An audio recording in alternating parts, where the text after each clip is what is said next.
Okay. Looking good, Brooke. Looking good. Yeah.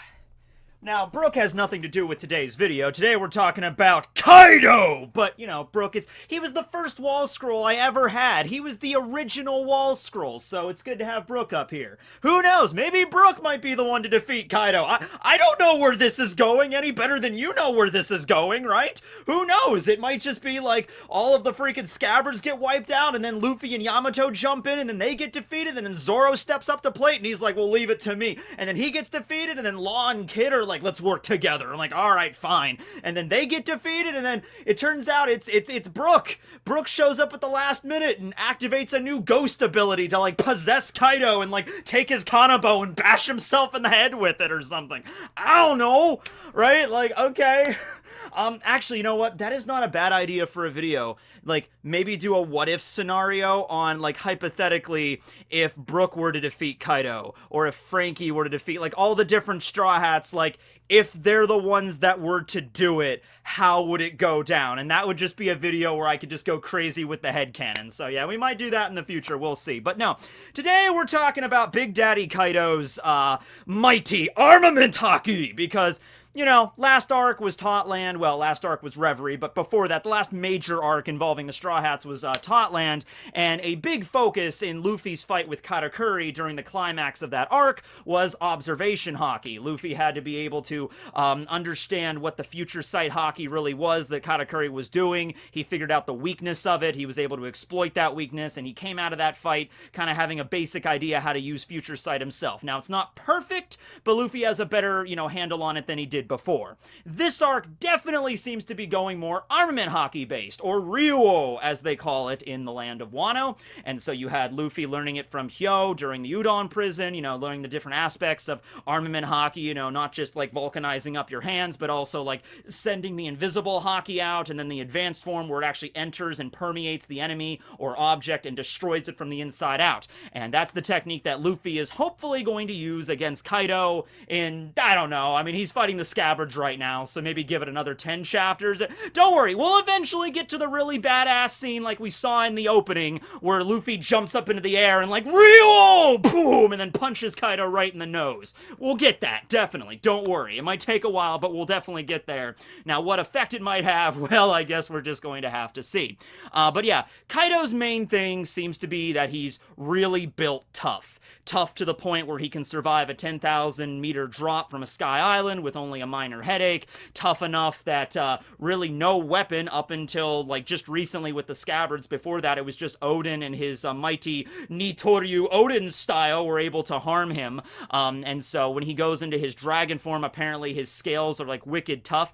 Let me know how you feel about that exactly. Like how that would really work. Like if in his human form or in his Oni form or whatever his base form is, whatever you want to call it, he has really tough defenses, but his defenses get even stronger when he goes into a dragon, or they're like the same on both levels, if that's how that works. Because if that's the case, if they're like different levels, which I'm assuming they are because the scales add like an extra layer, like an extra shield, it would make more sense. It would be more impressive that like, oh, okay, Odin was so badass that he was able to slice Dragon Kaido, which is like the toughest Kaido could possibly get. The maximum amount of his armament haki or his Ryou, okay? Now, the scabbards like Denjiro and Kinemon and Kiku stabbed Kaido right through his hand. That's impressive as well, but the defenses weren't quite as high as they could get when he went into the dragon form, so that's a discussion to have as well. But the thing I wanted to bring up here was, last chapter, we got something very interesting from Kaido. We got a possible weakness in his armor, in his haki, and that was when Kaido was falling off of the balcony and the scabbards were all like trying to pierce him with their swords, like Kinemon was like, pierce through! And eventually they did manage to break his skin and cause him to bleed a little bit. At the exact same time that happened, Kaido started to have a little bit of a freak out. He started to have a little bit of a panic attack where he envisioned the scabbards as being Odin and therefore also having Odin's haki. At the same time, the scar that Odin gave of him began to throb and hurt, and then Kaido began to scream, and it was at that exact same moment that the blades were able to actually pierce Kaido, and he hit the ground, and he got out, and he was bleeding a little bit there. He wasn't anywhere close to being in, like, mortal danger, but he was definitely injured, and I'm sure to all the Beast Pirates that were around, that was a big shock, because it's like, up until this point, all of the waiters and the pleasures and most of the gifters and Toby Roppo, they probably viewed Kaido as a straight-up dragon deity that just couldn't be killed, couldn't even bleed, and here he is, you know, bleeding. He got cut. You know, Kiku ran her sword right through his damn hand, right?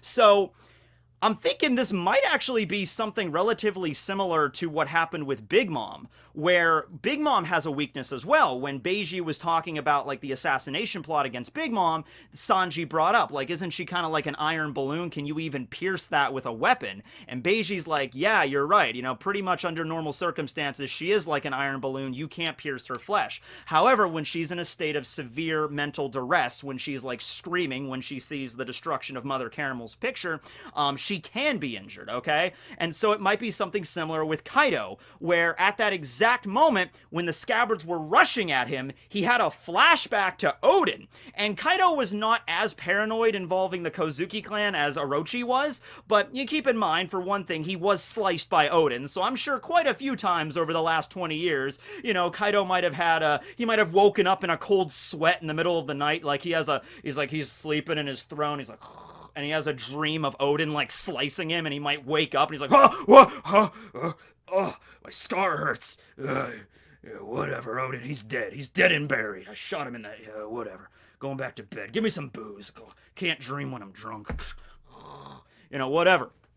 So, it's not as common as Orochi, but definitely that was something that might cause him, you know, some duress, because that's the only time he's been cut in that way, that's actually been bleeding that badly, right? So I think what happened was this.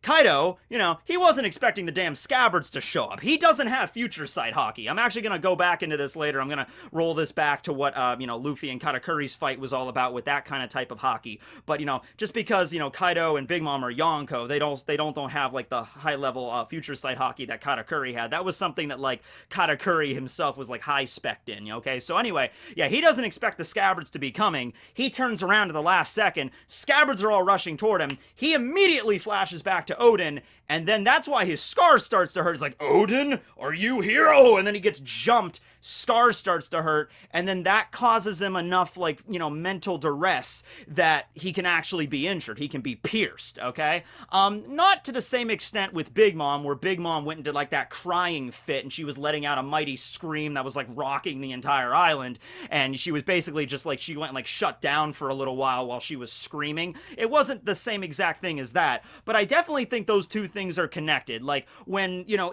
because Oda even went an extra mile to show us, like, when Kaido turned, he didn't see the scabbards, he saw an image of Odin. So I think there's a reason for that. I don't think it's just because, like, Odin, you know, it's like, oh, his memory appears. I mean, like, Kaido's memory of Odin appears at that moment. Like, I think those two are connected with Kaido being injured and remembering Odin and the scar hurting. All of that kind of ties together.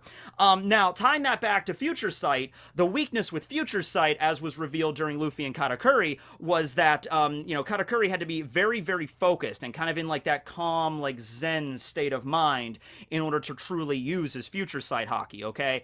And whenever Luffy saw him doing his little snack break with the, you know, I love donuts, yummy, yummy, yummy, I love donuts, they're in my tummy. You know, when he breaks in and sees Katakuri doing that, Katakuri immediately, he slips. He was in the middle of his donut song, Luffy, and you interrupted him. I mean, come on, who does that, right?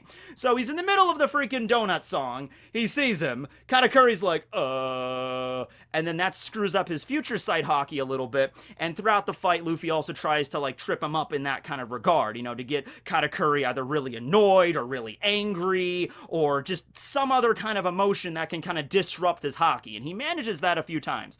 So that's the weakness of Future Sight, which makes sense because Future Sight is tied to observation. And observation is kind of like, you know, it's sort of like the clear your mind and see your surroundings without actually looking with your eyes. You don't hear with your ears, you don't smell with your nose, you just, like a sixth sense, kind of like you know what's around you. There's a microphone right here-ish. Yes, yes, indeed. There's a brick-type being right here that is amassed amazing power. Ooh, okay, so that's observation, right? But armament haki is much more about, like, there's a mental aspect to armament haki as well. Like, you have to visually picture, like, the invisible armor on your flesh, like Rayleigh explained. But it's much more physical because it's actually, like, you're using your body to, like, punch or defend, you know, okay? So, maybe not necessarily so much, like, all about, like, mental disruption, but maybe physical disruption. What do I mean by that? Like, muscle memory. So, Kaido, for someone like him that hasn't been hurt very often, the few times that Kaido has been injured, and I don't think, like, you know, the fight with Odin was obviously the most overt with it, where he got injured to that degree, where he has that giant scar on his body. But I'm sure there's been other people, like he was a member of the Rocks crew, where they tangoed with like Garp in his prime and Roger in his prime. And I'm sure there'd been other issues when he was a member of Rox's crew, when Kaido wasn't quite as big and tough as he is now, where Kaido's been injured back then. But the number of times Kaido has been injured by another human being, very, very low. The number of times where Kaido has even been injured by himself is very, very low, which that's not necessarily a good thing, because that means the few times that he has been injured, that's going to leave a really, really big effect on him, okay? So yeah, when he sees the scabbards rushing toward him, and they're Odin's disciples, yeah, he might remember Odin, but more than anything, like, his muscle memory might be like, oh, no, Odin, that was that guy that left that giant scar, and then the scar starts throbbing, and that kind of like disrupts his Ryou, disrupts his armament haki there at that exact moment. Now, could this happen again? We don't exactly know, because Kaido, it seems like, yeah, he had that like momentary freak out moment, because he didn't expect the scabbards to show up right then and there, but now he knows they're there, and now he went into his big dragon form, and now he's on the roof of Onigashima, and he's staring down the scabbards, and he's like, alright, let's do this, disciples of Odin. So it seems like, you know, he's not as mentally unstable as Big Mom was with like the Mother Caramel picture. You know, if Odin's scabbards were the same effect as Mother Caramel's picture being broken to Big Mom, Kaido would have fallen in the hole and kept screaming his head off by now, right? It seemed like he was able to compose himself relatively quickly. So the key here, if I was a member of the scabbards, the key here, I would definitely target that scar as his weak point, because even when he's in the dragon form, yeah, he's a lot bigger, but the scar is still a pretty big target right there, an X, right there on his underbelly. So I would focus on that as your main target, right? If I was Kinemon, Denjiro, whatever, aim for the scar, because you might not be able to damage him on other parts of his body if he's actually composed and he's focused. And he also said, it might also be because of the drinking, because Kaido, I don't know, he did that whole speech with like, alright, listen up, you pissants, this is the new Onigashima project. He gave that relatively eloquent speech for Kaido, you know, for Kaido standards, but he apparently was drunk when he gave the speech, so I don't know, I guess Kaido's really good at that, because in the last chapter, he's like, after he broke through the dome and he turned into a dragon, at that point, he was like, alright, I've finally sobered up. So does that mean when he fought against the scabbards and he was doing the whole speech with the new Onigashima, and he took out his kanabo and he was like pointing at Momonosuke, and he's like, alright, kid, what's your name? If you say that you're anybody other than Momonosuke Kozuki, I'll let you go free and clear. But if you do declare that you're, you know, Odin's son, I'm gonna, you know, execute you right here as planned, right? He said all that rather coherently. Apparently he was drunk at the time. Who knew, right? Okay. But now he's sober. He's straight up sober. So, yeah, that might be another issue. Maybe it was the drinking that caused him to flash back to that moment. I don't know. But yeah, aim for the scar to see if that would work, and even if he is composed, and he's just like, alright, I'm focused, I'm gonna be fighting these guys now stone cold sober, you know, Denjiro takes out his mighty sword and like, BAM! Stabs it right in the center of that scar. It might not be just about like the mental aspect of it. It might be like the physical body of Kaido just being like, oh yeah, that's my weak point. Kind of like All Might. Kind of like All Might in My Hero Academia, where he has that really obvious weak point on the left side of his body, you know, where his organs were missing. So yeah, he could be super buff in the early parts of My Hero Academia, and he could be focused and like, I am here, students, to save you. But, you know, if somebody attacks him from that side, you know, it doesn't matter all the conviction he has, it's definitely going to weaken him. It's still a weakness there, right? So, yeah, that's definitely an idea for that. Now, this doesn't just apply to Kaido. This also applies to, I guess, pretty much anybody that wants to master armament haki on that next level. Right now, Luffy is included in that group. So Luffy has Ryou, and I like to think that the training with Enma has also given Zoro a higher tier level of armament haki, Ryou as well. But yeah, Luffy, of course, focused on punching and, like, you know, entering, you know, Kaido's body and, like, crushing it from the inside out. And Zoro's obviously more into the sword aspect of it. That could work the same way, too. Zoro could stab Kaido, and Haki from Enma could go inside of Kaido and, like, crush his organs or something. That'd be really cool. But this could work the same way. Now, Luffy does not have any physical scars from Kaido. When, you know, Kaido did his, you know, like, Thunder Bagura! And, like, smacked Luffy right upside the face with that, knocked him into a building, and he deflated. Luffy doesn't have any major scars from that or anything, but that still happened. That was still something that happened to his body. So, here's what I'm picturing. It might happen. Who knows? Like, Luffy, he goes up there. Maybe the scabbards have been defeated, or some of the scabbards have, or whatever. And it's Luffy and Kaido facing down. And Luffy's like, all right, I'm gonna fight you, Kaido. I've been training in the Udon prison. I got this now. And he activates his Ryou fist, and he goes to punch freaking Kaido in the face. And then Kaido, maybe he's in his regular base form at this point, just picks up his Kanabo, and he's just like, Thunderbug! And then maybe Luffy, you know, maybe mentally he's like, I'm just gonna dive right in and punch right through that damn club. But maybe physically his body, like, remembers, like, you know, the damage that it took, like, how much that hurt, you know, to get freaking Thunder Bagura right in the face. And maybe that might disrupt his haki.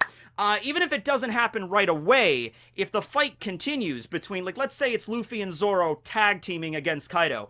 The fight wears on, Luffy and Kaido, they take a lot of hits, because they're not... I don't think it's going to be a situation where Luffy and Zoro alone are going to beat down Kaido, but it doesn't matter. Like, everybody's going to get injured here. There's not going to be a situation here where Luffy beats down Kaido without any injuries in the process, right? You know, Zoro and Luffy, let's say they do tag team and fight him for a little while. They're both going to get injured. Kaido's going to get injured a little bit. But the more that Luffy and Zoro get injured, they're not as well trained in Ryou. Luffy just started learning this like a week or so ago. Zoro just less than that. If you're really going to talk about that with Enma, like drawing out the haki, that's his key to awakening his Ryou on a higher level. He's only been training with this for a little while. So, yeah, it's one thing when they're relatively undamaged, and I know Luffy was damaged by Apu and everything, but there's a difference between, like, Apu, you know, Dawn blasting you in the face, and a difference between getting Thunder Bagura in the face, you know? So, you know, they take some serious damage from Kaido, and they're bleeding, and they're bruised, and they're on the ground. They might actually have it very difficult to channel their Ryou. They might have, like both physically, their bodies can't handle it, and, like, mentally it's exhausting, and they won't be able to keep up that level of Ryou to actually penetrate Kaido's scales. That might be an important thing. Kaido might even bring that up. You know, like, the fight between Luffy and Zoro and Kaido happens, and at first it seems like they're on an even keel. You know, Zoro and Luffy are busting out high-level armament. They're actually being able to, like, slice through Kaido's scales, causing him to bleed, and Kaido's like, roar, and then the fight wears on, they get injured, and then they can't maintain it. Kaido might be like, whoa, do you know what the difference between me and you piss ants is? Yeah, you might have learned Ryou. You can enter my body with your haki. Yeah, whoop-de-damn-do. Because guess what? I've been doing this for decades, alright? You gotta train with this, kid. All I gotta do is damage you a little bit. You won't even be able to focus on your haki anymore. And it could be something like that. And then maybe you could have Kid and Law and everybody else show up, you know, and to, like, help out Luffy and Zoro, and they all fight against Kaido together. It might be something like that. Like, you know, like, at the final attack, like, you know, Kaido goes to strike Luffy, and then Law shows up and uses, you know, Room, Shambles, and, like, teleports them over. And he's like, Straw Hat, ya, Zoro, ya, you rest for a little while. Me and Kid will take care of this. Maybe Hawkins will be there. All the Heart Pirates, all the Kid Pirates, they'll all be there. Be like, we'll take care of Kaido, you guys rest up. And then maybe Zoro and Luffy, okay, we have to chill, kind of focus, you know, get our bodies healed up as much as possible, and then get our Ryou back, and then we can jump in knowing the weakness that we have now. Alright, because you gotta say, even when, like, Luffy went into Gear 4th against Doflamingo, Luffy trained on Ruskaina for 2 years, and he developed Gear 4th, and he knew the weaknesses of Gear 4th. Luffy knew that if I fight too long in Gear 4th, I'm gonna exhaust my haki, and it takes 10 minutes or so to get it back, okay? And then he already knew that, because that's how he fought on Ruskaina.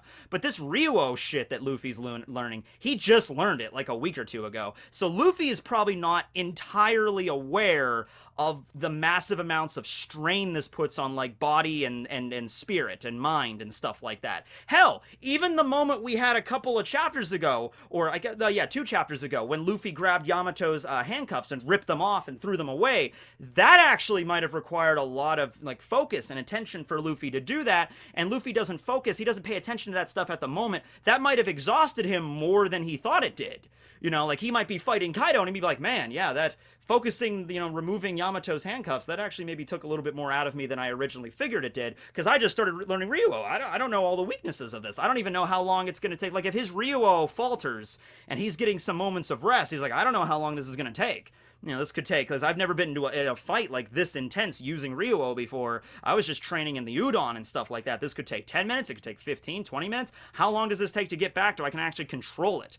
It might be a situation, the same thing with King Kong Gun, where it's like, okay, I got my haki back, but I barely got it back. I got like one chance, one last chance for romance, one big high-octane attack, you know, and Zoro's like, yeah, it's the same with me. So it's like, okay, Traffy, you know, teleport us over Kaido, and Law's like, all right, you know, shambles, and then Luffy and Zoro just like, okay, one last attack, do it, Zoro, okay, Luffy Zoro combo attack, you know, 5 million pound-a-hole cannon Kong gun, I don't know, and then bam, slam Kaido right in the top, and then like using all the Ryuo they had left, and they're exhausted by the end of it, and they have nothing left, but they hit the ground, and they're like, did it work? You know, it might be a deal like that. So yeah, but Kaido's haki, man, it's pretty tough. But I think in this battle, we've already gotten hints at like some weaknesses, some critical weaknesses in his armor that could be exploited. Law's ability would be very handy for this, because he can literally teleport things in his little space. So if it's like, if Law finds out that like the scar is the weak point, if it truly is, like the scabbards get beaten down and then Law shows up and Kawamatsu's on the ground and he's like, Kappa, aim for the scar, Kappa.